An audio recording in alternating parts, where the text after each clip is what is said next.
Delhi high court में अरविंद केजरीवाल जी की गिरफ्तारी पर सुनवाई।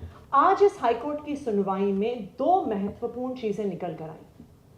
सबसे पहली बात, जब अरविंद केजरीवाल जी के वकीलों ने इस बात को कोर्ट के सामने रखा कि ये गिरफ्तारी गैर कानूनी है, ये गिरफ्तारी गैर लोकतांत्रिक है, ये गिरफ्तारी पॉलिटिकली मोटिवेटेड है, इस गिरफ्तारी के पीछे कोई प्रमाण नहीं है, ईडी के पास कोई भी जवाब नहीं था।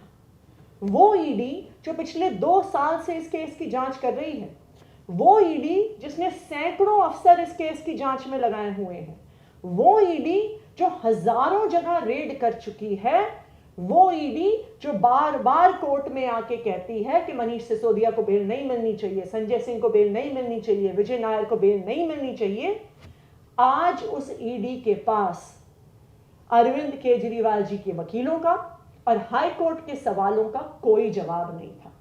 आज ईडी ने कोर्ट से समय मांगा जवाब देने के लिए। इसका क्या मतलब है?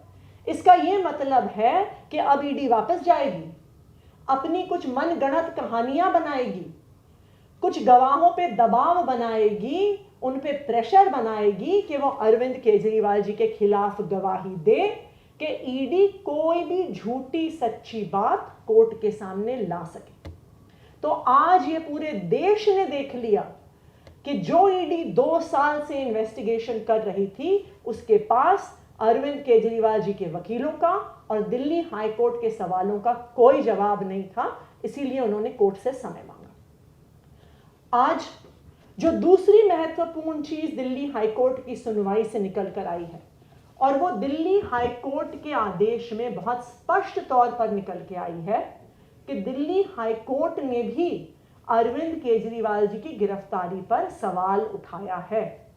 हाई कोर्ट ने अपने ऑर्डर में पैरा नंबर 15 में यह स्पष्ट तौर पर लिखा है कि the court is further of the opinion that the present petition raises several issues of legality and validity regarding the arrest and remand of the petitioner, Mr. Arvind Kejriwal. Additionally, we question whether the arrest may be politically motivated and malified. Court आगे बढ़ के ये भी कहता है कि there are serious and critical questions before this court, and this court, being a constitutional court, must apply its mind to the motive behind the arrest, which is patently illegal and has a direct bearing on the democratic process of impending elections in the country. तो आज court ने भी इस बात का संज्ञान लिया है कि जो अरेस्ट ईडी ने किया है, उस अरेस्ट की लोकतांत्रिक प्रक्रिया पर क्या असर पड़ रहा है, उस पर सवाल है। जो अरेस्ट ईडी ने किया है उसकी लीगैलिटी पे सवाल है, जो अरेस्ट ईडी ने किया है उसकी पॉलिटिकल मोटिवेशंस पर सवाल है।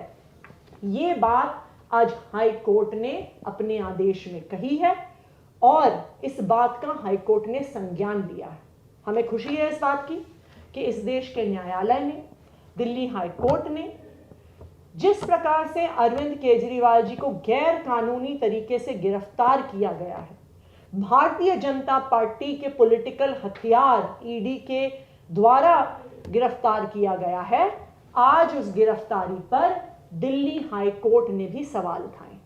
हम इस बात का भी स्वागत करते हैं कि दिल्ली हाई कोर्ट ने ईडी को सिर्फ 1 हफ्ते का समय दिया है जिसमें उनको अपना जवाब दर्ज करना है।